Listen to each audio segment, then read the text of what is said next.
Sports ভিন্ন ভিন্ন হতে পারে, কিন্তু প্রতিটা অ্যাথলিটের স্বপ্ন কিন্তু একটাই, এই পতাকাটিকে এভাবেই উড়তে দেখা। যাই হোক, আজকে আমার স্টুডেন্ট আমার বোন তানিয়ার ফাইনাল ফাইট রয়েছে।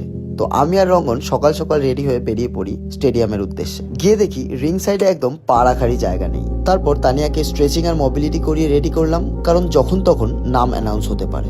ফাইট চলাকালীন একজন ফাইটারের উপর এত প্রেসার থাকে যে যা যা শিখেছিল সব ঘেটে ঘ হয়ে যায়। তাই একজন কোচেরই দায়িত্ব তাকে রিমাইন্ড করিয়ে দেওয়া তার স্ট্রং পয়েন্ট আর উইক পয়েন্ট গুলো। আর এখানে আমি সেটাই করছিলাম। আর তার মধ্যেই এই পুচকেটা তার প্রথম মেডেল আমাকে দেখাতে আসলো, আর কামরান তো ওর মেডেলটা আমার গলায় পরিয়েই দিল।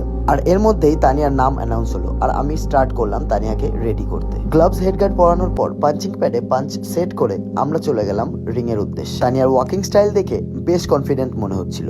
গ্লাভস টিথগার্ড চেক করার পর রেফারি স্টার্ট করে দিল ফাইনাল ফাইট। তানিয়া এবং তার অপোনেন্ট দুজনেরই খুব ভালো পারফরমেন্স ছিল ফার্স্ট রাউন্ডে। কর্নার থেকে আমি চিল্লিয়ে চিল্লিয়ে তানিয়াকে সাজেশন দিচ্ছিলাম, আর এই সাজেশন শুনে অ্যাপ্লাই করাও একটা ফাইটারের স্কিলের মধ্যে পড়ে। আসলে কর্নারের কথা শুনে অ্যাপ্লাই করার যে স্কিলটা, সেটা তানিয়ার ভালো করে এখনো ডেভেলপ করে। এই স্কিলটা যত বেশি ফাইট করবে তত বেশি ডেভেলপ হবে।